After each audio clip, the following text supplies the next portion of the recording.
1979년 10월 26일 궁정동 안가에서 울려 퍼진 몇 발의 총성은 18년 동안 굳게 닫혀있던 겨울의 성벽에 거대한 균열을 냈습니다. 절대 권력의 몰락은 갑작스러웠고 견고할 것만 같았던 유신 체제의 시간은 낡은 궁궐 기둥의 단청이 벗겨져 내리듯 허무하게 바닥으로 떨어졌습니다.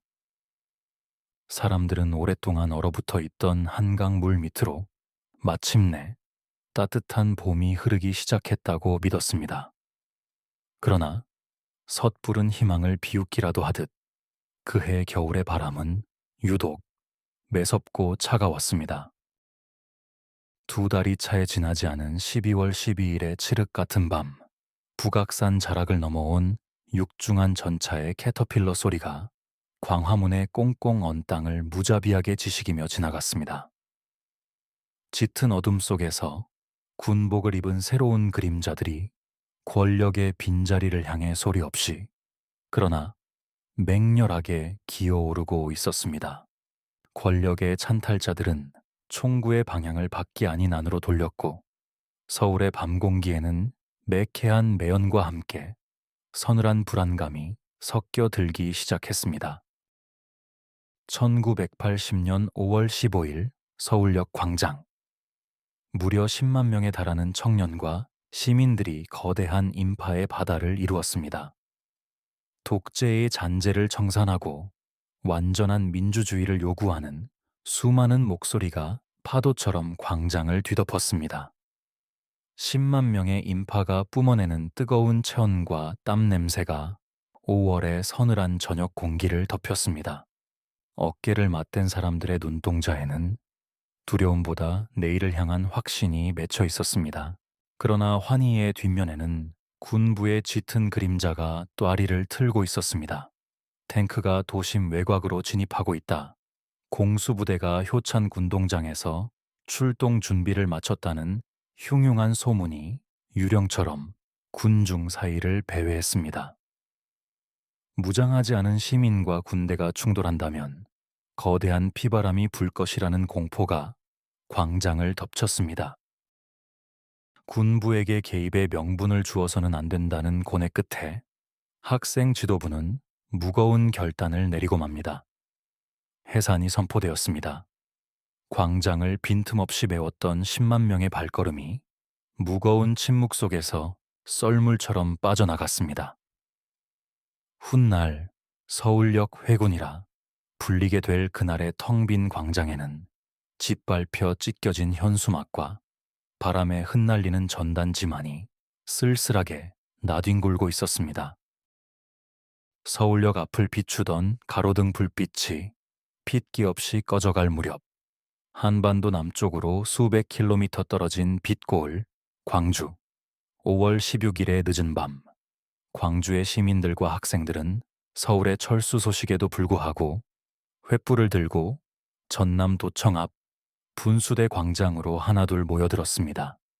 수천 개의 횃불이 뿜어내는 온기가 굳게 닫힌 전남도청의 하얀 외벽을 따뜻하게 물들였습니다. 그들은 서로의 손을 맞잡고 노래를 부르며 내일의 평화를 기약하고는 각자의 집으로 발걸음을 돌렸습니다. 내일이면 민주주의가 피어날 것이라는 참으로 서정적이고 낭만적인 믿음이 아직 그들의 가슴 한편에 온기로 남아 있었기 때문입니다.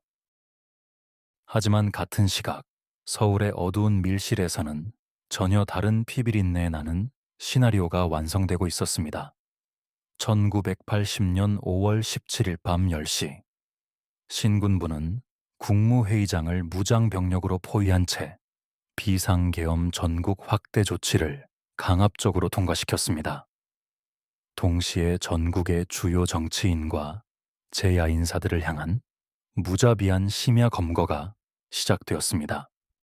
그리고 자정을 향해 가는 시간, 광주의 밤 공기는 숨이 막힐 듯 습하고 무거워졌습니다. 시계의 초침이 5월 18일의 자정을 가리키는 찰나의 순간, 도시의 얇은 정막을 찢는 날카로운 파열음이 전남대학교와 조선대학교 정문을 동시에 강타했습니다. 철문이 뜯겨나가는 둔탁하고 거친 마찰음이 고막을 파고들었습니다. 두꺼운 고무 밑창을 댄 전투화들이 일제히 군용 트럭에서 아스팔트 표면으로 뛰어내리며 긁히는 날카로운 소음이 공간을 가득 채웠습니다. 허공을 가르는 단단한 진압봉의 날카로운 풍절음이 귓가를 스쳤습니다. 도서관과 동아리방에서 밤을 지사우며 책을 넘기던 평범한 학생들의 창백한 얼굴 위로 계엄군의 강렬한 서치라이트 불빛이 폭력적으로 쏟아져 내렸습니다. 청년들의 놀란 더운 숨결이 허공에 닿기도 전에 둔탁한 참나무 몽둥이가 그들의 얇은 셔츠 위로 뼈를 부러뜨릴 듯 내리쳤습니다. 비명조차 지르지 못한 채 쓰러진 젊은이들의 입에서 흘러나온 붉은 피가 5월의 차가운 콘크리트 바닥에 갈라진 틈새를 타고 서서히 스며들기 시작했습니다. 이윽고 광주와 외부를 연결하는 모든 통신망이 강제로 절단되었습니다. 수화기 너머로는 오직 죽음과도 같은 건조한 먹통의 신호음만이 흐르고 있었습니다. 외부와 완벽하게 고립되어 버린 어둠의 섬. 무장한 군인들이 주요 교차로마다 육중한 장갑차로 바리케이드를 치고 도시의 숨통을 서서히 조이는 동안 광주의 평범한 시민들은 내일 아침 자신들의 집 문 앞을 적시게 될 끔찍한 핏빛을 알지 못한 채 깊은 잠에 빠져 있었습니다.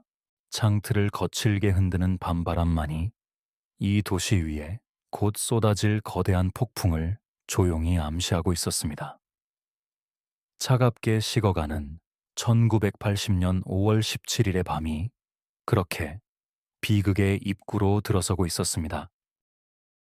1980년 5월 18일 광주의 일요일 아침이 밝았습니다. 간밤의 피비린내 나는 폭력과 어둠을 씻어내려는 듯 야속하리만치 높고 맑은 봄하늘이 도시 위로 펼쳐졌습니다. 5월 특유의 눈부신 햇살이 돋아나는 가로수 잎사귀 위로 부서져 내렸고 이른 아침의 공기 중에는 옅은 아카시아 향기가 묻어 있었습니다.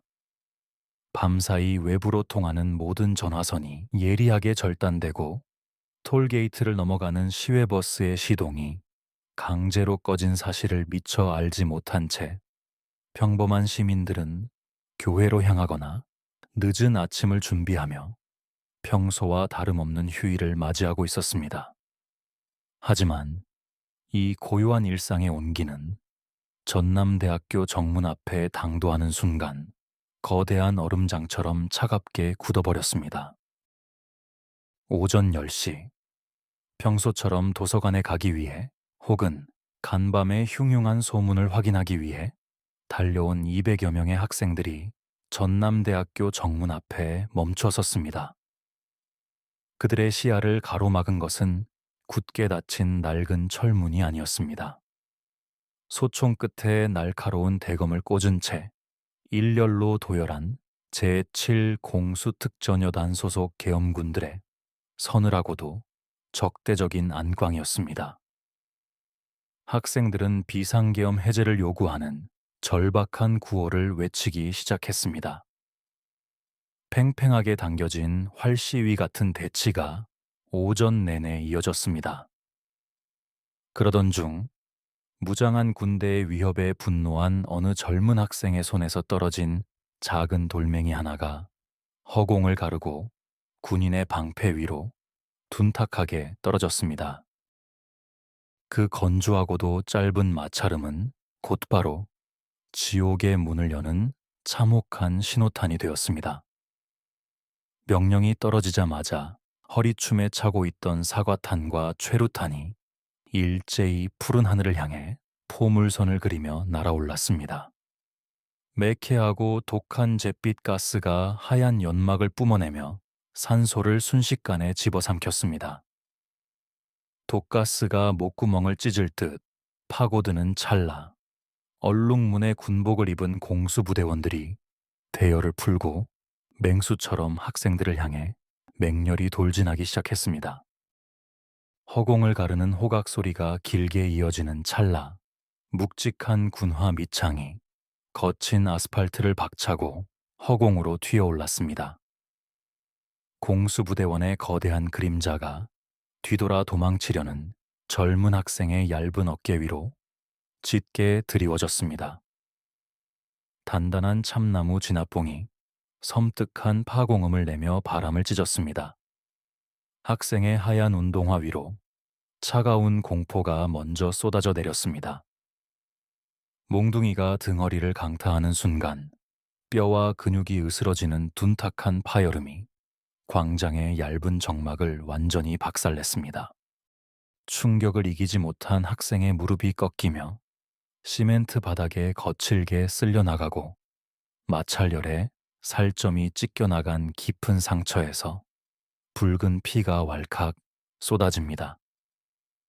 비명조차 지르지 못하고 헐떡이는 갈라진 입술 사이로 매캐한 최루가스가 쏟아져 들어왔습니다. 고통에 초점 잃은 눈동자 바로 앞까지 날이 시퍼렇게 선 M16 소총의 대검이 밀고 들어왔습니다. 맥박이 요동치는 목덜미에 차가운 강철의 질감이 닿는 그 순간 광주에 찬란했던 봄날은 영원히 멈춰 섰습니다. 전남대 정문 앞에서 피를 본 계엄군의 폭력은 완전히 통제력을 상실한 채 시외버스 터미널을 거쳐 금남로와 충장로 등 광주 도심 한복판으로 들불처럼 번져나갔습니다. 그들의 진압봉은 시위대와 구경꾼을 가리지 않았습니다. 길을 가던 평범한 회사원, 아이를 업고 장을 보러 나온 어머니, 교복을 입은 앳된 중고등학생들까지 닥치는 대로 군홧발에 짓밟혔습니다. 그리고 그 무차별적인 사냥이 벌어지던 오후의 핏빛 거리 한가운데 28살 청년 김경철이 있었습니다. 어린 시절 불의의 사고로 청력을 잃고 말문을 닫아야 했던 그는 구석진 골목에서 낡은 구두를 수선하며 어린 딸과 아내의 생계를 책임지던 성실하고 조용한 재화공이었습니다. 오랜만에 친구들과 점심을 먹고 시내로 나왔던 그는 영문도 모른 채 자신을 향해 몽둥이를 들고 달려오는 무장 군인들과 마주쳐야만 했습니다. 등 뒤에서 쫓아오는 군화 소리를 듣지 못한 그는 피할 틈도 없이 뒤통수를 강타하는 곤봉의 일격에 고꾸라졌습니다. 소리가 지워진 적막한 세상에 갇혀 있던 그는 자신의 머리에서 흘러나온 검붉은 피가 금남로의 차가운 보도블록을 붉게 적시며 흘러가는 것을 흐려지는 시야로 조용히 지켜보아야만 했습니다. 입 밖으로 끝내 토해내지 못한 그의 소리 없는 절규는 5.18 민주화 운동의 첫 번째 희생자라는 참혹하고도 비통한 이름으로 광주의 심장부에 깊숙이 새겨졌습니다.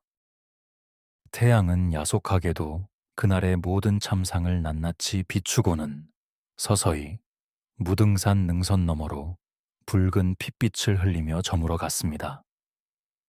해가 지고 어둠이 깔린 광주의 거리는 거대한 폭풍이 휩쓸고 간 폐허처럼 처참했습니다.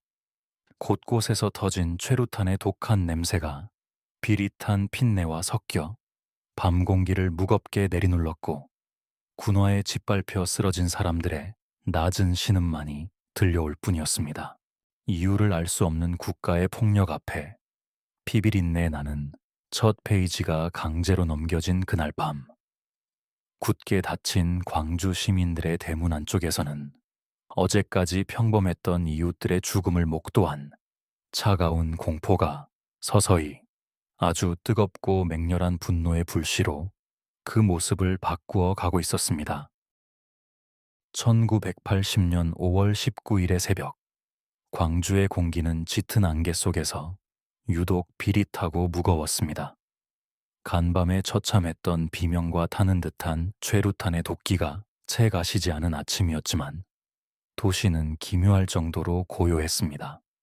이른 새벽부터 청소차들이 도심을 돌며 아스팔트 위를 차가운 물로 씻어내고 있었지만 거칠게 패인 보도블록 틈새마다 깊게 스며든 검붉은 핏자국은 완전히 지워지지 않은 채 연분홍색 핏물이 되어 하수구로 흘러 들어가고 있었습니다.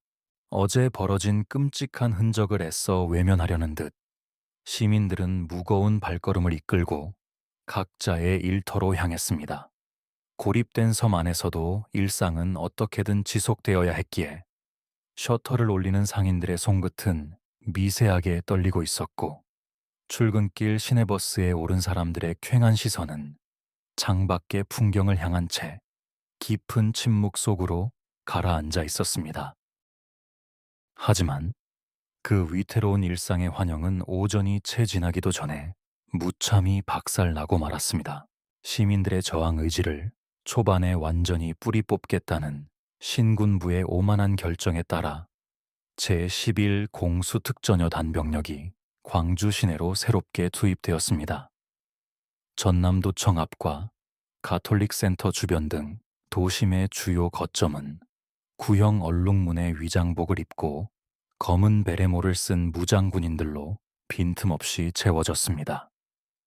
그들의 폭력은 전날보다 한층 더 교묘하고 노골적인 과시의 형태를 띠기 시작했습니다. 계엄군들은 길을 가던 20대의 젊은 청년들을 무작정 멈춰 세운 뒤 금남로 대로변 한가운데서 그들의 겉옷을 강제로 벗겼습니다. 속옷 차림으로 아스팔트 위에 꿇어앉혀진 청년들의 맨살 위로 참나무 진압봉이 무자비하게 내리꽂혔습니다. 피투성이가 되어 짐승처럼 묶여 군용 트럭에 던져지는 젊은이들의 모습은 국가가 평범한 시민을 향해 보여줄 수 있는 가장 잔혹하고 모욕적인 형태의 테러였습니다.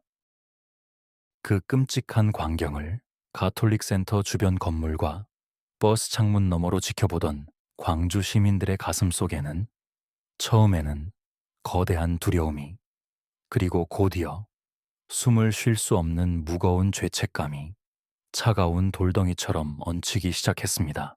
버스의 얇은 유리창에 이마를 댄 채 피를 흘리는 청년들을 바라보던 넥타이 차림의 회사원은 자신이 쥐고 있던 낡은 서류 가방의 손잡이를 하얗게 질릴 때까지 꽉 움켜쥐었습니다. 셔터 문을 반쯤 닫고 숨죽여 밖을 내다보던 상인의 주름진 눈가에는 뜨거운 눈물이 고였습니다. 군화발에 짓밟히는 저 젊은이들은 누군가의 귀한 아들이었고 매일 아침 골목에서 인사를 나누던 이웃의 형이자 동생이었습니다.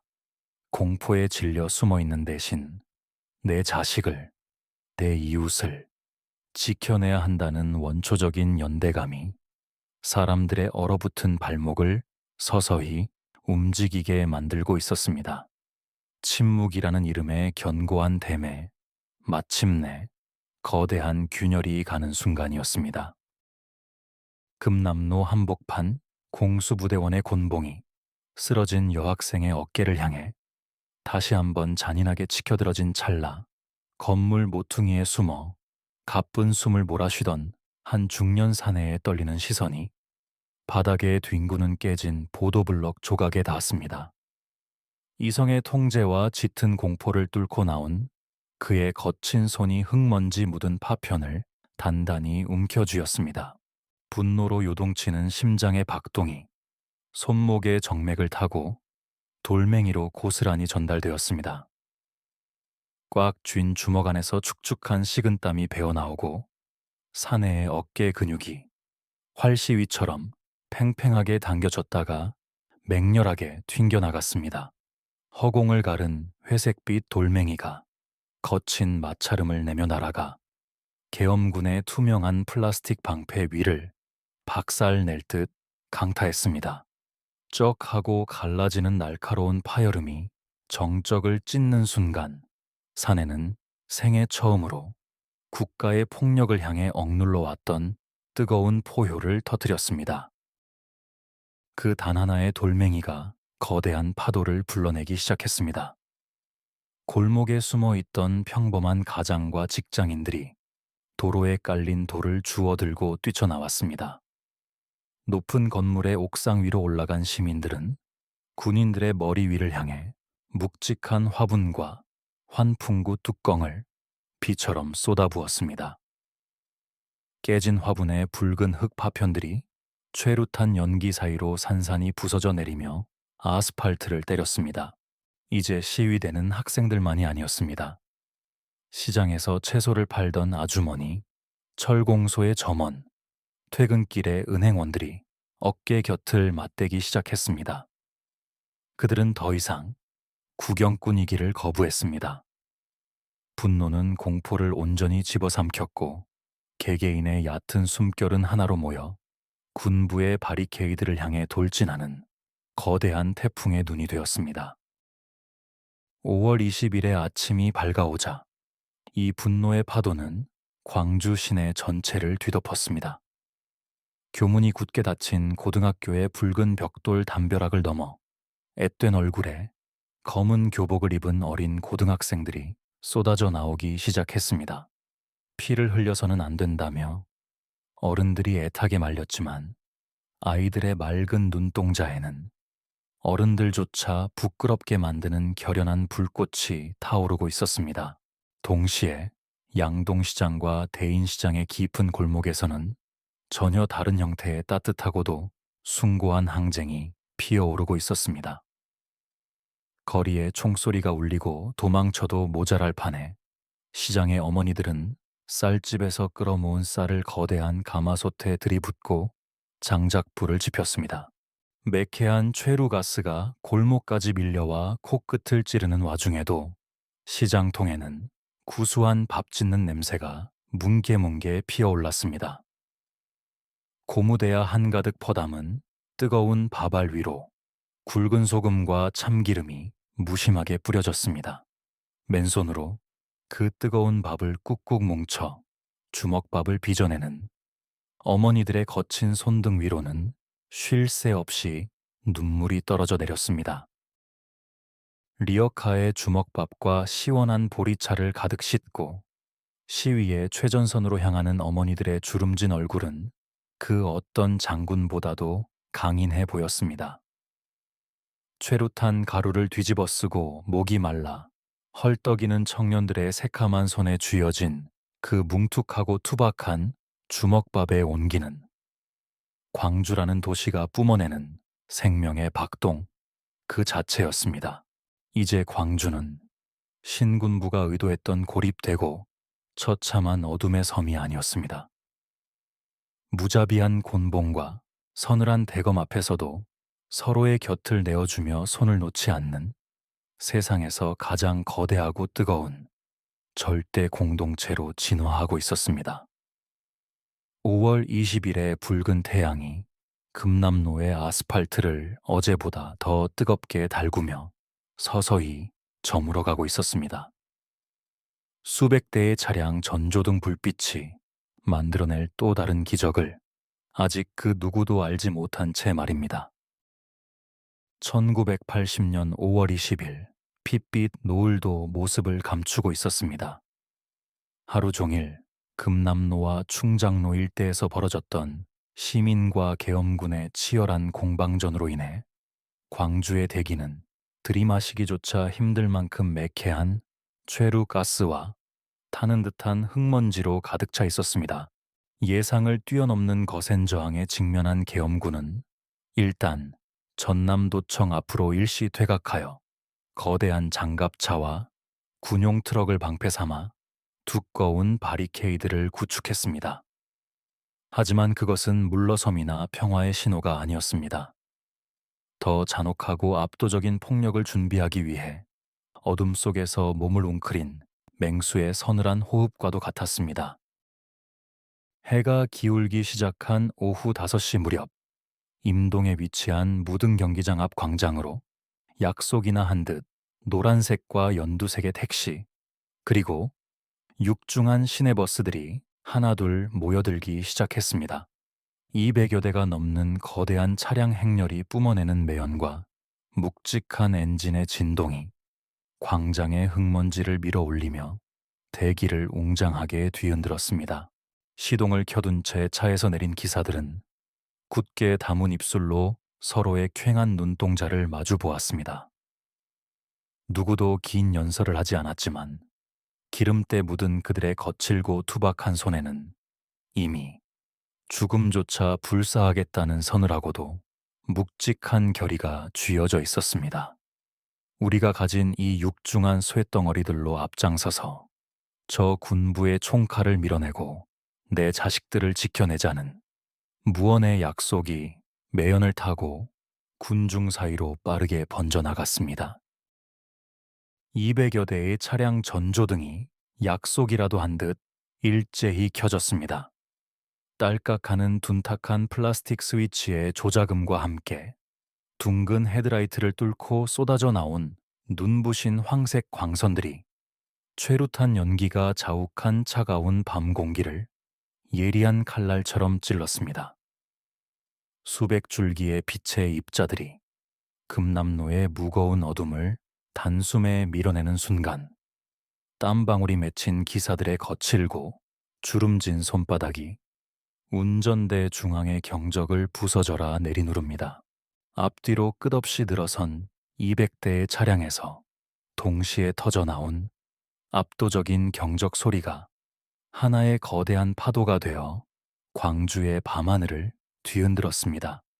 엔진이 토해내는 뜨거운 진동이 기어 변속기를 꽉 쥔 기사의 핏대선 손목을 타고 심장으로 곧장 내달리고 그 요동치는 맥박은 다시 가속 페달을 밟은 낡은 구두 밑창으로 맹렬하게 쏟아집니다. 빛과 소음이라는 거대한 에너지가 하나로 뭉쳐 전남도청 앞을 가로막고 선 공수부대원들의 망막과 고막을 무자비하게 때렸습니다. 이 경이롭고도 거대한 강철의 행렬을 목격한 광주 시민들은 참아왔던 눈물을 터뜨리며 거리 위로 쏟아져 나와 열광적으로 환호했습니다. 그들은 달리는 택시의 보닛 위로 올라타 남몰래 간직했던 태극기를 힘차게 흔들었고 최루탄에 맞서 싸울 돌과 젖은 수건을 열린 차창 안으로 밀어 넣어 주었습니다. 두려움에 떨며 셔터 문 뒤에 숨어있던 평범한 시민들마저 전조등 불빛이 만들어낸 그 찬란하고도 숭고한 연대의 바다로 기꺼이 뛰어들었습니다. 절대 무너지지 않을 것 같았던 계엄군의 굳건한 방어선도 빛과 굉음을 뿜어내며 밀려오는 시민들의 압도적인 돌진 앞에서는 당황하여 뒷걸음질을 칠 수밖에 없었습니다. 하지만 신군부의 대응은 시민들의 희망적인 상상을 초월할 만큼 잔혹하고 서늘했습니다. 자정을 향해 가는 깊은 밤, 광주역 광장 앞에서는 전혀 다른 차원의 참혹한 비극이 그 서막을 올리고 있었습니다.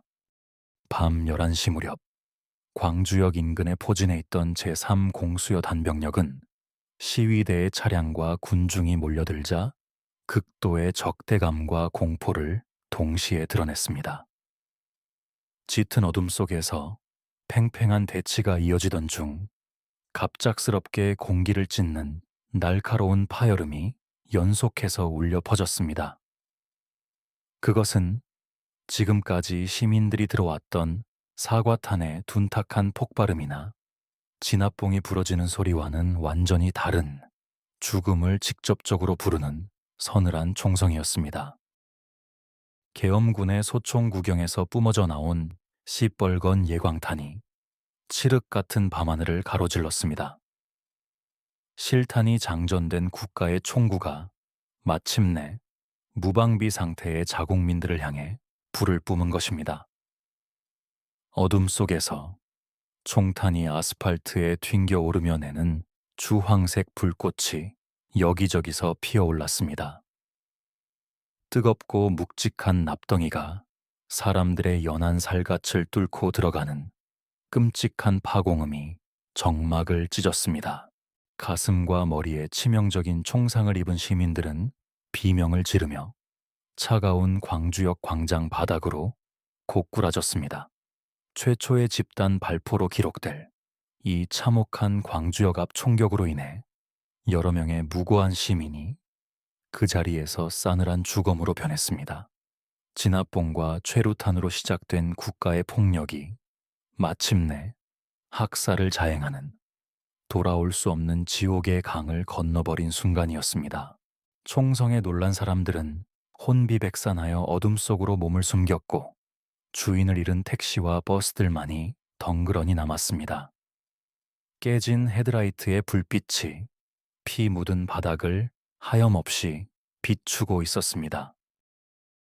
바로 그 시각, 광주역에서 멀지 않은 곳에 위치한 광주 MBC 방송국 건물에서 거대한 불길이 솟아오르기 시작했습니다.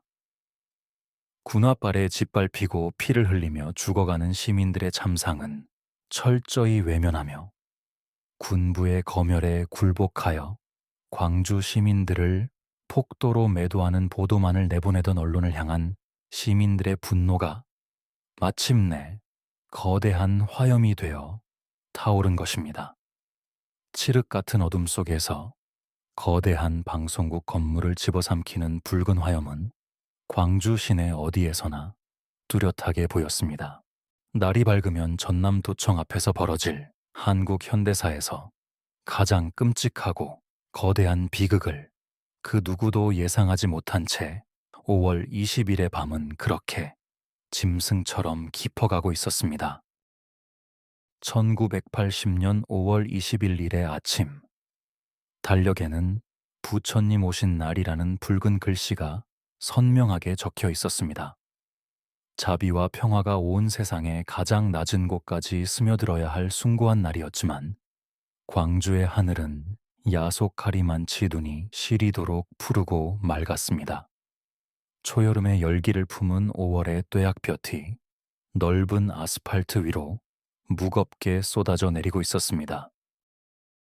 오전이 되자 금남로 일대에는 무려 30만 명에 달하는 인파가 구름처럼 모여들었습니다. 전남도청 광장을 중심에 두고 한쪽에는 계엄군이 육중한 장갑차와 군용 트럭을 방패 삼아 두꺼운 바리케이드를 치고 있었고 그 맞은편에는 광주의 시민들이 거대한 인간의 바다를 이루고 있었습니다. 그들의 요구는 지극히 단순하고 상식적이었습니다. 무고한 사람들을 때리고 죽인 군대가 이 도시에서 당장 물러나는 것, 그리고 억울하게 목숨을 잃은 희생자들을 향해 국가가 진심으로 사죄하는 것이었습니다. 도청 안에 머물고 있던 도지사는 정오까지 계엄군을 철수시키겠다는 약속을 시민 대표들에게 건넸습니다. 30만 명의 시민들은 뜨거운 뙤약볕 아래서 서로의 어깨에 기대어 땀을 닦으며 제발 이 비극적인 대치가 오늘로 평화롭게 끝나기를 간절히 기도하며 약속된 시간을 기다렸습니다. 시장에서 올라온 어머니들은 변함없이 주먹밥을 날랐고 청년들은 목을 축이며 서로를 격려했습니다. 하지만 약속된 12시가 지나도 계엄군은 단 한 발짝도 뒤로 물러서지 않았습니다. 오히려 그들의 머리 위로 군용 헬리콥터가 기분 나쁜 파공음을 내며 낮게 선회하기 시작했고 하얀색 도청 건물 옥상 난간 위로는 묵직한 총구를 겨눈 저격수들의 실루엣이 하나둘 모습을 드러냈습니다. 숨 막히는 대치가 1시간 더 이어지던 중 시계의 바늘이 마침내 오후 1시를 향하기 시작했습니다. 광장의 얇은 정적을 깨고 전남도청 옥상에 설치된 대형 확성기에서 지지직거리는 낡은 기계음이 흘러나왔습니다. 그리고 이내 너무나도 익숙하고 장엄한 애국가의 선율이 금남로의 넓은 하늘 위로 무겁게 울려 퍼지기 시작했습니다. 국가의 가장 상징적인 노래가 울려 퍼지는 바로 그 순간, 상상조차 할 수 없었던 지옥의 문이 열렸습니다. 장갑차 위에 올라서서 군중을 내려다보던 지휘관의 굳은 손이 허공에서 수직으로 매몰차게 떨어집니다. 그 무언의 서늘한 수신호와 동시에 앞줄에 도열해 있던 수십 명의 공수부대원들이 약속이나 한 듯 일제히 한쪽 무릎을 굽혀 거친 아스팔트 바닥에 밀착시켰습니다. 차갑게 식어있던 검은색 소총의 단단한 개머리판이 군인들의 땀찬 어깨뼈에 빈틈없이 얹혀졌습니다. 검지의 미세한 압력이 가해지며 뻑뻑한 쇳덩어리가 뒤로 당겨지는 순간 공이치기가 뇌관을 치는 마찰음이 일제히 터져나왔고 총구 끝에서는 시뻘건 화염이 폭발적으로 뿜어져 나왔습니다. 화약이 연소하며 뿜어낸 잿빛 연기가 순식간에 총구 앞의 시야를 탁하게 덮어버렸습니다. 허공을 가르는 수백 발의 예리한 납탄들이 고막을 찢어낼 듯한 날카로운 파공음을 내며 무방비 상태인 군중을 향해 맹렬하게 날아들었습니다. 가장 앞에 서서 태극기를 흔들던 청년의 가슴팍으로 뜨겁고 묵직한 금속 덩어리가 파고들었습니다. 충격을 이기지 못한 청년의 몸이 허공으로 속절없이 날아갔습니다. 애국가가 연주되는 그 짧은 몇 분의 시간 동안 금남로에 쏟아진 것은 위협 사격이 아니라 무차별적인 조준 사격이었습니다. 전남도청 주변의 높은 건물 옥상에 은폐하고 있던 저격수들마저 살기 위해 등을 돌려 도망치는 시민들을 향해 무자비하게 총격을 가했습니다. 총탄은 남녀노소를 가리지 않았습니다. 아버지의 손을 잡고 나온 앳된 어린아이, 시위대에게 목을 축일 물을 건네주던 시장 아주머니, 태극기를 두르고 민주주의를 외치던 평범한 대학생들이 일제히 피를 토하며 차가운 시멘트 바닥으로 쓰러졌습니다. 총성이 멎고 애국가의 기괴한 메아리도 완전히 흩어진 금남로의 늦은 오후는 거대한 공동묘지처럼 적막했습니다. 30만 명의 인파가 썰물처럼 빠져나간 텅 빈 거리에는 주인을 잃고 나뒹구는 수천 켤레의 낡은 신발들과 짓밟힌 주먹밥 바구니, 그리고 핏물로 붉게 물든 찢겨진 태극기만이 하염없이 불어오는 바람에 쓸쓸히 나부끼고 있었습니다. 안전한 곳으로 피신하여 숨을 고르던 살아남은 자들의 가슴 속에는 이제 두려움이나 슬픔 따위의 얕은 감정은 존재하지 않았습니다. 내 가족과 평범한 이웃이 백주대낮에 국가의 총탄에 맞아 쓰러지는 것을 두 눈으로 목격한 그 순간, 광주 시민들의 내면에서 무언가가 완전히 끊어져 버렸습니다. 저 잔혹한 살인마들의 총탄으로부터 나와 내 가족의 목숨을 지키기 위해서는 우리도 총을 들어야만 한다는 절박한 각성이 도시 전체로 번져갔습니다. 오후 1시의 집단 발포는 항쟁의 끝이 아니었습니다. 피로 물든 아스팔트를 뒤로 한 채 어제까지만 해도 평범한 소시민이었던 사람들은 무기고가 있는 화순과 나주 등 외곽 지역을 향해 발걸음을 돌리고 있었습니다. 광주의 5월은 그렇게 돌아올 수 없는 비극의 정점을 지나 스스로를 지켜내기 위한 처절한 무장 항쟁의 밤으로 무겁게 접어들고 있었습니다.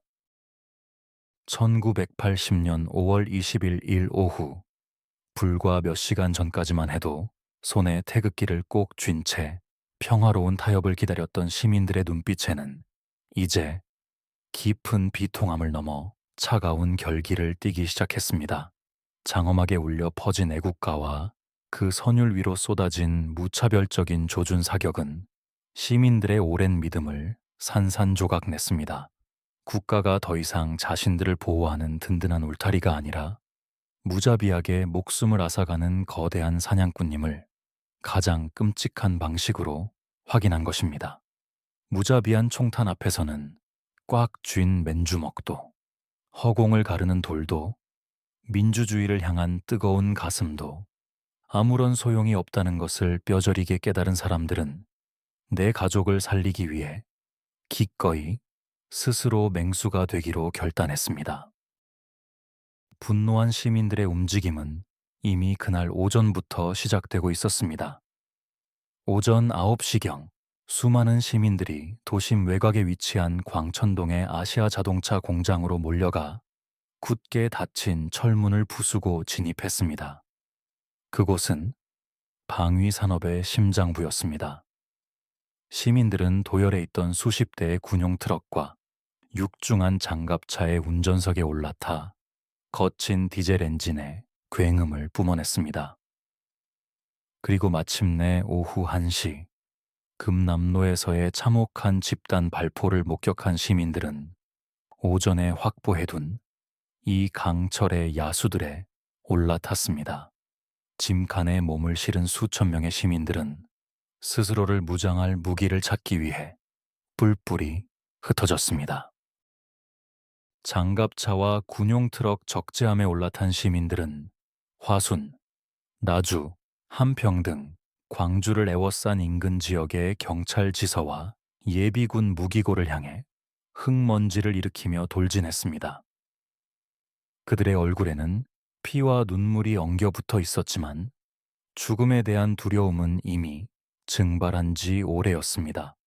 도착한 무기고의 두꺼운 쇳대와 자물쇠가 깨지고 오랜 세월 먼지가 뽀얗게 내려앉아 있던 무기고의 무거운 철문이 삐걱거리며 열리자 그 어두운 공간 안에는 낡은 게런드 소총과 카빈 소총, 그리고 서늘한 빛을 발하는 실탄 상자들이 가지런히 쌓여 있었습니다.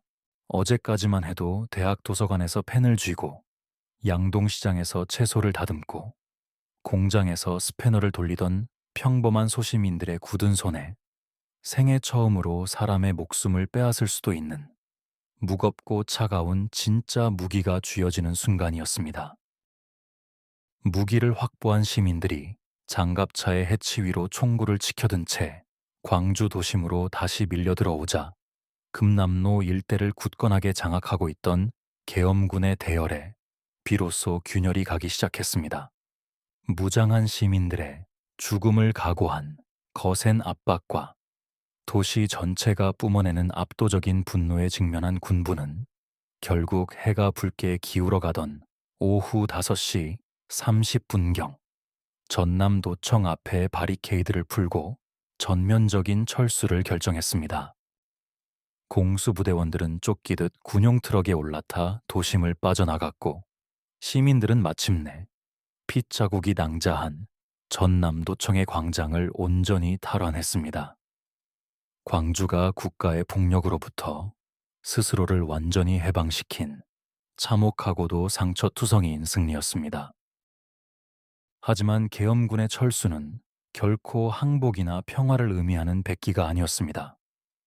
그것은 광주라는 도시 전체를 거대한 죽음의 수용소로 만들기 위한 지극히 전술적인 후퇴였습니다. 도심을 빠져나간 수만 명의 무장 병력은 광주와 외부를 연결하는 모든 외곽의 도로들과 광주 목포 간 고속도로와 화순으로 넘어가는 길목, 그리고 광주 교도소 주변에 치밀하게 매복한 채 거대한 포위망을 구축했습니다. 그들은 이제 광주라는 섬 밖으로 한 발짝이라도 나오려는 모든 움직임을 향해 무차별적인 사격을 가할 채비를 마친 채 어둠 속에서 짐승처럼 숨을 죽이고 있었습니다. 5월 21일의 칠흑 같은 밤이 찾아오며 광주는 대한민국이라는 거대한 지도 위에서 완벽하게 도려내어진 하나의 외롭고 적막한 섬이 되었습니다. 시외로 향하는 전화선도, 방송국의 전파도, 철로 위를 달리던 기차도 모두 끊긴 단절의 시간. 남겨진 시민들은 언제 들이닥칠지 모르는 군대의 탱크 소리에 맞서 스스로를 지키기 위해 자발적으로 야간 순찰대를 조직했습니다. 총기를 다루는 법조차 제대로 알지 못하는 고등학생들과 넥타이를 맨 직장인들이 철모 대신 핏자국이 묻은 하얀 수건을 머리에 질끈 동여매고 낡은 카빈 소총을 어깨에 맨 채 텅 빈 도시의 골목을 지켰습니다. 가로등마저 드문드문 꺼져버린 밤거리에는 매캐한 최루가스의 냄새가 옅은 안개처럼 무겁게 깔려 있었고, 둔탁한 군화 소리 대신 낡은 구두와 운동화를 신은 평범한 시민군들의 조심스러운 발걸음 소리만이 밤의 정막을 채우고 있었습니다. 도청 앞 분수대 주변에는 시민들이 끌어모은 폐목재로 피워올린 장작불이 타오르며 붉은 온기를 내뿜었고, 어제까지 빗발치던 총성과 비명 대신 기묘하고도 무거운 고요가 도시 전체를 감쌌습니다. 언제 군대가 다시 대포를 쏘며 밀고 들어올지 모른다는 극도의 공포가 짙게 깔려 있었지만, 밤을 새워 보초를 서는 시민들의 눈빛은 어둠 속에서도 별빛처럼 맑게 빛나고 있었습니다. 무법천지가 된 도시, 수천 정의 총기가 거리에 풀렸음에도 단 한 건의 약탈이나 범죄조차 일어나지 않은 역사상 가장 숭고하고 기적적인 절대 공동체의 첫 번째 밤이 그렇게 깊어가고 있었습니다. 밤하늘에 쏟아질 듯한 별빛만이 스스로 최후의 방어선이 되어버린 총을 든 시민들의 떨리는 좁은 어깨를 조용히 위로하고 있었습니다. 1980년 5월 22일의 아침, 폭풍이 한 차례 휩쓸고 지나간 광주의 도심 위로 따뜻한 5월의 찬란한 햇살이 다시금 조용히 쏟아졌습니다. 여전히 시외로 연결되는 모든 전화선은 예리하게 절단되어 먹통이었고, 광주로 들어오는 톨게이트와 국도마다 군대의 육중한 탱크와 장갑차가 철저한 봉쇄망을 치고 있었지만, 그 캄캄하고 단절된 어둠의 한가운데서 광주 시민들은 절대 공동체의 싹을 트이워내기 시작했습니다. 이른 아침 누구의 지시도 없었지만 조용히 빗자루를 들고 대문 밖으로 나온 시민들은 검붉은 핏자국이 눌러붙은 아스팔트와 깨진 유리창 파편, 거리에 흉물스럽게 나뒹구는 수백 개의 최루탄 탄피들을 말없이 쓸어 담았습니다. 양동시장과 대인시장의 상인들은 가마솥에 장작불을 지펴 창고 구석에 남은 쌀포대의 쌀을 바닥까지 긁어모아 밥을 지었습니다. 동네 골목마다 구수한 밥 짓는 냄새가 뭉게뭉게 피어올랐습니다. 하지만 이 눈물겹도록 아름답고 평화로운 기적의 이면에서는 생사를 오가는 처절한 사투가 여전히 계속되고 있었습니다. 전남대학교 병원과 광주기독병원 등 시내의 주요 거점 병원들은 쉴 새 없이 밀려드는 총상 환자들로 이미 지옥과도 같은 아수라장이었습니다. 계엄군의 무차별적인 예광탄 사격에 내장이 파열되고 뼈가 으스러진 시민들의 수술이 밤낮 없이 이어졌지만, 병원에 닥친 가장 치명적이고 시급한 문제는 턱없이 부족한 혈액이었습니다. 피가 모자라 수술대 위에서 창백하게 숨을 거두는 부상자들이 속출하자 낡은 앰뷸런스와 확성기를 단 가두방송 차량이 시내 골목을 돌며 애타는 목소리로 헌혈을 호소하기 시작했습니다.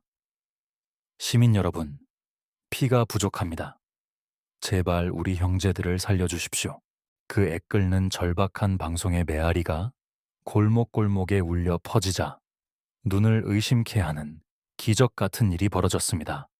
언제 어디서 저격수가 쏜 총탄이 날아올지 모르는 위험한 거리를 뚫고 낡은 교복을 입은 앳된 여고생들, 밤무대와 유흥업소에서 일하던 아가씨들, 시장의 주름진 상인들과 구두닦이 소년들까지 남녀노소를 불문하고 병원 앞마당으로 몰려들어 끝이 보이지 않는 긴 줄을 서기 시작했습니다.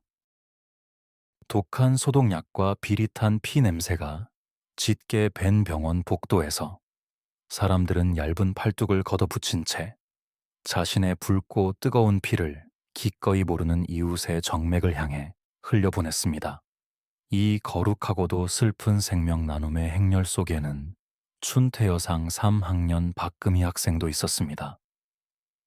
가두방송을 듣고 달려와 자신의 피를 나누고 가벼워진 발걸음으로 집을 향해 걷던 이 앳된 소녀는 병원을 나선 지 채 1시간도 지나지 않아 매복해 있던 군인이 쏜 무자비한 총탄에 허리를 맞고 쓰러졌습니다. 소녀는 자신이 방금 전 헌혈을 마치고 나섰던 바로 그 기독병원으로 다시 실려오고 말았습니다. 남을 살리기 위해 자신의 따뜻한 피를 아낌없이 내어주었던 소녀가 피를 쏟으며 차가운 주검이 되어 돌아온 참혹한 비극 앞에서는 피투성이가 된 의사도, 차례를 기다리며 줄을 서 있던 시민들도 시멘트 바닥에 주저앉아 짐승처럼 통곡해야만 했습니다. 병원에서 죽어가는 생명을 살리려는 절박한 사투가 벌어지는 한편, 살아남은 어른들은 더 이상의 핏빛 비극을 막아내기 위해 뜬 눈으로 밤을 새우며 고뇌하고 있었습니다. 5월 22일, 1과 23일, 광주의 종교계 인사들과 변호사, 민주 인사들이 전남도청 2층 부지사실에 모여 5.18 시민수습대책위원회를 결성했습니다. 그들은 계엄군과의 평화적인 협상을 시도했습니다. 군부의 과잉 진압에 대한 공식적인 사과와 구속된 연행자들의 석방을 약속한다면 시민들이 들고 있는 총기를 자진 회수하여 반납하겠다라는 지극히 이성적이고 절박한 제안이었습니다. 상무대 계엄분소로 직접 목숨을 걸고 찾아간 수습위원들은 협상의 진정성을 보이기 위해 수천 정의 무기 중 수백 정을 먼저 회수하여 반납하기까지 했습니다. 하지만 계엄군의 대답은 차갑고 뻣뻣했습니다. 폭도들의 무조건적인 무기 반납, 오직 그것만이 군사 작전을 멈출 수 있는 유일한 조건이라는 서늘한 통보였습니다. 진정한 대화는 철저히 단절되었고 평화를 향한 어른들의 타협안은 신군부의 거대한 철벽에 부딪혀 산산조각 나고 말았습니다. 군부의 침묵 속에서 고립된 해방 광주의 시간은 무겁게 흐르고 억울하게 목숨을 잃은 시민들의 시신은 전남도청 옆에 위치한 실내 체육관, 상무관으로 쉴 새 없이 밀려 들어오고 있었습니다. 상무관은 그 자체로 광주가 겪어내고 있는 거대한 슬픔의 심장부이자 현실의 강림한 지옥의 한가운데였습니다. 합한 관 위에 엎드려 자식의 이름을 부르짖다 혼절하는 노모들, 굳어버린 친구의 영정사진을 꽉 쥔 채 소리 없이 오열하는 앳된 중학생들, 숨 막히는 시취 속에서 촛불을 켜고 밤새 시신을 지키던 어린 소년들은 평생 지워지지 않을 트라우마, 영혼 깊숙이 새겨진 흉터를 아는 채 멍한 눈동자로 허공을 응시하고 있었습니다. 협상의 한 가닥 희망마저 완전히 부서져 버린 5월 25일의 짙은 밤. 전남도청에 남은 사람들은 생사를 가를 가장 중대하고도 참혹한 선택의 기로에 놓였습니다. 목숨을 구하기 위해 무기를 내려놓고 계엄군에게 두 손을 들고 투항할 것인가, 아니면 죽음을 온전히 각오하고 끝까지 이 도청과 광주의 마지막 자존심을 지켜낼 것인가. 안전한 집으로 돌아가라는 어른들의 애원마저 뿌리치고 상무관의 촛불을 지키던 교복 입은 소년들과 군대의 삼엄한 포위망을 정찰하고 돌아온 흙먼지 묻은 시민군 청년들의 시선이 도청 2층 회의실에 차가운 백열등 불빛 아래서 조용히 마주쳤습니다. 그들은 등골이 서늘해지는 직감으로 깨닫고 있었습니다. 피를 흘리지 않기 위해 타협을 주도하던 어른들의 시간은 이미 무력하게 끝이 났으며 곧 들이닥칠 탱크의 캐터필러 소리와 총탄의 핏빛 폭풍을 온몸으로 맞이해야 할 사람들은 오직 무기를 든 채 여기 남은 자신들 뿐이라는 사실을 말입니다. 수천 정의 총기가 거리에 풀렸음에도 그 어느 때보다 평화로웠던 광주에 따뜻하고도 비통한 해방의 닷새가 그렇게 서서히 막을 내리고 있었습니다. 역사의 재단 위에 받쳐질 피비린내 나는 최후의 밤을 향해 1980년의 5월이 저물어 가고 있었습니다.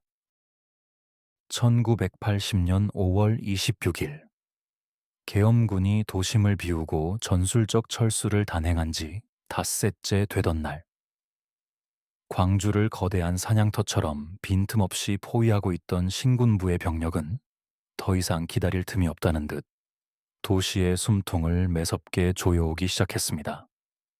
시외곽의 도로를 완벽하게 장악한 수십 대의 육중한 군용 전차들이 도심을 향해 서서히 전진 배치되었고, 하늘 위로는 무장한 군용 헬기들이 낮게 깔려 수만 장의 삐라를 비처럼 쏟아냈습니다.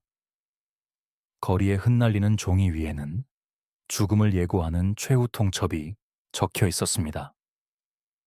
오늘 밤 계엄군이 시내로 진입한다. 폭도들은 즉각 무기를 버리고 투항하라. 죽음의 그림자가 도시의 턱 밑까지 밀려온 이날, 전남도청 본관 2층에서는 생사를 가르는 마지막 난상 토론이 무겁게 벌어지고 있었습니다. 피 흘리는 것을 더 이상 두고 볼 수 없었던 수습위원회 어른들은 어떻게든 군부의 요구를 수용하여 남은 생명이라도 살려야 한다고 눈물로 호소했습니다. 하지만 형제들이 길거리에서 머리가 깨지고 총에 맞아 죽어가는 것을 두 눈으로 똑똑히 목격한 청년들과 시민군은 그럴 수 없었습니다. 만약 지금 살기 위해 무기를 내려놓고 항복한다면 지난 열흘간 억울하게 죽어간 무고한 이웃들의 죽음은 영원히 폭도들의 불법적인 반란으로 매도될 것이 뻔했기 때문입니다. 격렬한 토론 끝에 결국 타협을 주장하던 이들은 무거운 발걸음으로 도청을 떠났고, 죽음을 불사하고서라도 광주의 마지막 자존심과 역사의 진실을 지켜내겠다라는 청년들 중심의 항쟁 지도부가 새롭게 결성되었습니다. 밤이 깊어지자 도청 본관과 그 옆에 YWCA 건물에 남은 시민군은 불과 200여 명 남짓이었습니다. 수만 명에 달하는 최정계 공수부대와 전차를 상대로 100여 정의 낡은 카빈 소총과 수류탄 몇 개로 맞서겠다는 것은 누구의 눈에 보아도 명백한 자살 행위였습니다.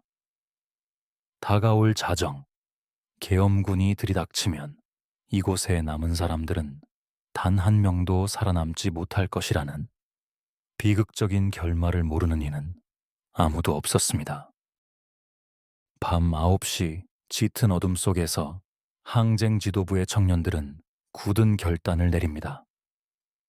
총을 들고 도청을 지키던 사람들 중 어린 고등학생들과 여성들을 한 곳에 불러 모았습니다. 너희들은 이제 총을 놓고 집으로 돌아가라. 살아남는 것이 너희들의 임무다. 너희들은 반드시 살아서 우리가 폭도가 아니었다는 것을, 우리가 왜 이곳에서 죽어야만 했었는지를 후세에 증언해야 한다. 집으로 돌아가라는 명령에 어린 학생들은 낡은 소총을 꽉 끌어안은 채 완강히 버텼습니다. 내게 밥을 나누어 주던 형과 누나들을 사지에 두고 나 혼자 살겠다고 도망치는 비겁자가 될 수 없다며 아이들은 차가운 시멘트 바닥에 주저앉아 울부짖었습니다. 끝까지 남아 부상자들을 간호하고 주먹밥을 뭉치겠다고 버티는 여성들의 눈에서도 뜨거운 눈물이 쏟아졌습니다. 하지만 죽음을 결심한 청년들의 단호함은 꺾이지 않았습니다.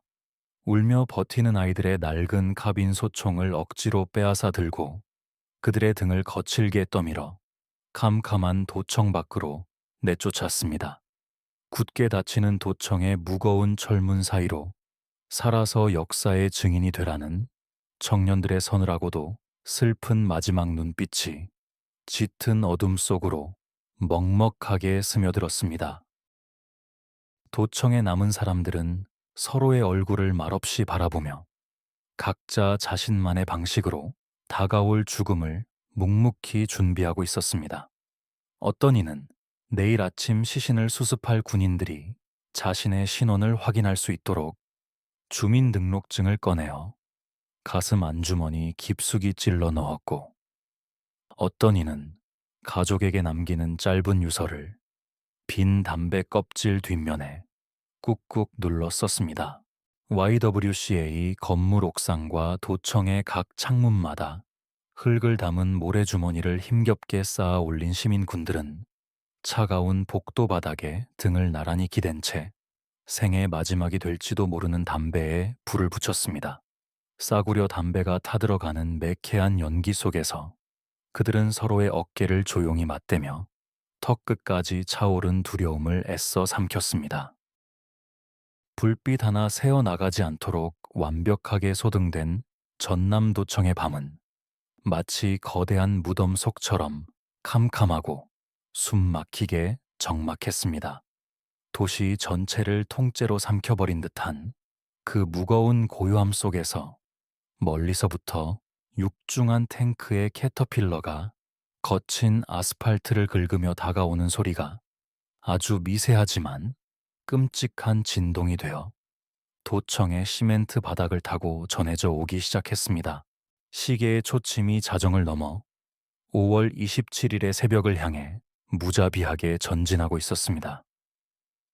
살아서 집으로 돌아갈 수 없음을 완벽히 알면서도 기꺼이 이 땅에 짓밟힌 자존심과 역사의 재단 위에 스스로를 제물로 바치기로 결단한 자들의 거친 호흡만이 칠흑 같은 어둠 속에서 하얗게 부서지고 있었습니다.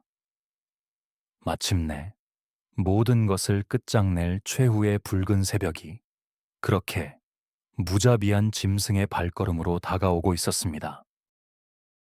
1980년 5월 27일 새벽 3시, 칠흑 같은 어둠이 내려앉은 광주의 하늘 위로 짙고 축축한 새벽 안개가 스며들고 있었습니다. 도청 옥상과 창가에 몸을 숨긴 채 차가운 총열을 부여잡고 있던 시민군의 뺨 위로 안개가 맺혀 만들어낸 서늘한 이슬이 소리 없는 눈물처럼 흘러내렸습니다. 전남도청 주변을 에워싼 완벽한 정막 속에서 멀리서 들려오던 미세한 진동은 어느새 아스팔트를 무자비하게 으깨며 도시의 심장부를 향해 다가오고 있었습니다. 신군부의 최정예 공수부대와 24단병력이 주축이 된 이른바 상무충정 작전이라는 이름의 거대한 살육전이 마침내 그 서늘한 막을 올린 것입니다. 새벽 4시를 넘어서자 수만 명의 무장 병력을 앞세운 계엄군의 전차들이 도청을 향하는 주요 교차로를 완벽하게 장악했습니다. 군화 밑창에 헝겊을 덧대어 발소리조차 죽인 공수부대원들이 짙은 어둠과 안개를 틈타 도청의 담벼락 아래로 짐승처럼 모여들고 있었습니다. 바로 그 순간 무거운 침묵을 찢고 전남도청의 낡은 대형 확성기에서 앳된 여성의 목소리가 처절하게 울려 퍼지기 시작했습니다. 다가오는 죽음의 공포 앞에서도 끝내 마이크를 놓지 않았던 여대생의 마지막 가두방송이었습니다. 광주 시민 여러분, 지금 계엄군이 쳐들어오고 있습니다. 우리 형제 자매들이 계엄군의 총칼에 죽어가고 있습니다. 시민 여러분, 도청으로 나와 주십시오. 우리를 잊지 말아 주십시오. 우리는 최후까지 싸울 것입니다. 스피커의 낡은 진동판을 타고 도심 전역으로 퍼져나간 그 애끓는 목소리는 새벽 안개를 가르고 광주의 모든 굳게 닫힌 창문을 두드렸습니다. 총소리에 놀라 이불을 뒤집어 쓰고 숨죽여 있던 평범한 시민들은 그 피 끓는 방송을 들으며 차가운 방바닥에 엎드려 오열했습니다. 당장이라도 문을 박차고 나가 그 어린 학생들과 청년들의 방패가 되어 주어야 했지만 탱크를 앞세운 거대한 국가폭력의 공포 앞에서 무장하지 않은 소시민들이 할 수 있는 것은 자신의 뼈저린 무력함을 저주하며 피눈물을 흘리는 것뿐이었습니다. 그리고 새벽 4시 10분경 도청 뒷담과 열린 창문을 통해 기습적으로 침투한 계엄군 특공조에 의해 마침내 끔찍한 첫 총성이 새벽의 정적을 무자비하게 찢어발겼습니다. 폭도들을 소탕한다는 명분 아래 진입한 계엄군은 낡은 소총을 쥐고 어둠 속에 웅크려 있던 시민군들을 향해 선제적이고 압도적인 사격을 가하기 시작했습니다. 뿜어져 나온 시뻘건 예광탄이 짙은 안개를 찢으며 도청과 건물의 창문으로 폭발하듯 쏟아져 들어왔고, 굉음을 내는 수류탄이 좁은 복도에서 무자비하게 터뜨렸습니다. 압도적인 화력으로 짓밟으며 밀고 들어오는 정규군 앞에서 시민군들은 죽음을 직감하면서도 결코 물러서지 않았습니다. 군사 훈련조차 제대로 받지 못한 이들은 빗발치는 총탄의 벌집이 되어 쓰러지면서도 끝까지 저항했습니다. 그것은 승리를 기약한 군사적 전투가 아니었습니다. 불의한 국가 폭력에 끝까지 굴복하지 않겠다는 목숨을 던진 자들만이 보여줄 수 있는 역사의 가장 처절하고 숭고한 한거였습니다. 어떤 이는 계단으로 밀고 올라오는 공수부대원들을 막기 위해 온몸으로 입구를 틀어막다 대검에 무참히 희생되었고, 어떤 이는 바닥에 피를 흘리며 쓰러진 동료를 끌어안고 자신의 몸을 기꺼이 방패로 내던졌습니다. 도청 2층 부지사실에서 마지막까지 결사항전을 지휘하던 시민군의 대변인 윤상원 역시 이 캄캄한 새벽 군부의 총탄에 맞고 불꽃 속에서 장렬히 쓰러져 갔습니다. 내 조국과 평범한 이웃을 지키기 위해 기꺼이 총을 들었던 청년, 학생, 노동자들의 뜨거운 피가 도청의 낡은 나무 복도와 차가운 시멘트 바닥을 타고 붉은 강물처럼 흘러내렸습니다. 새벽 5시 10분경 도청 안을 외롭게 울리던 시민군의 간헐적인 총소리는 완전히 멎어버렸습니다. 피투성이가 된 채 살아남은 생존자들은 계엄군에 의해 아스팔트 위로 끌려 나와 포승줄에 묶인 채 무릎이 꿇려졌습니다. 200여 명의 시민군 중 수십 명이 현장에서 끔찍하게 사살되었고, 살아남은 자들의 눈동자는 지옥을 목격한 자의 먹먹한 허무함만이 맴돌고 있었습니다. 신군부는 작전 개시 불과 1시간 반 만에 광주 도청을 완벽하게 무력으로 진압했음을 무전으로 타전했습니다. 광주를 짙게 집어삼켰던 새벽 안개가 서서히 걷히고 1980년 5월 27일에 아침 태양이 무등산 능선 너머로 모습을 드러냈습니다. 하지만 도청 마당에 참혹하게 널브러진 수많은 청년들의 시신 위로 쏟아진 그날의 핏빛 아침 햇살은 거대한 비극의 끝이자 동시에 위대한 역사의 새로운 시작이었습니다. 전남도청을 마지막까지 지켰던 그들은 자신들이 결코 승리할 수 없음을, 오늘 밤 이곳에서 모두 죽게 될 것임을 처음부터 완벽하게 알고 있었습니다. 그럼에도 불구하고 기꺼이 죽음을 맞이한 이유는 단 하나였습니다. 지난 열흘 동안 길거리에서 무참히 짓밟힌 이웃들의 숭고한 피가 영원히 폭도들의 불법적인 반란으로 역사 속에 매도되도록 놔둘 수 없었기 때문입니다. 그들은 자신들의 목숨을 역사의 제단 위에 온전히 바침으로써 1980년 5월의 광주가 민주주의와 인간의 존엄을 지키기 위한 위대한 항쟁이었음을 영원히 지워지지 않을 붉은 활자로 한국 현대사에 새겨 넣었습니다. 그날 새벽, 살아서 도청을 빠져나온 자들과 가두방송을 들으며 숨죽여 울었던 수백만 명의 광주 시민들은 평생 지워지지 않을 무거운 살아남은 자의 슬픔과 빚진 자의 죄책감을 안고 평생을 살아가야 했습니다. 하지만 그 먹먹한 죄책감은 결코 체념과 절망으로 끝나지 않았고 이내 거대한 시대적 분노의 불씨가 되었습니다. 광주가 흘린 피는 1980년대 내내 대한민국의 민주화 운동을 이끄는 가장 뜨거운 원동력이 되었고 마침내 군부 독재의 서늘하고 길었던 겨울을 끝내고 진정한 민주주의의 봄을 불러온 찬란한 마중물이 되었습니다. 오늘날 우리가 5.18 민주화 운동의 그 처절했던 열흘을 매캐한 최루가스의 냄새와 피 묻은 아스팔트의 질감을 집요하게 기억해야 하는 이유가 바로 여기에 있습니다.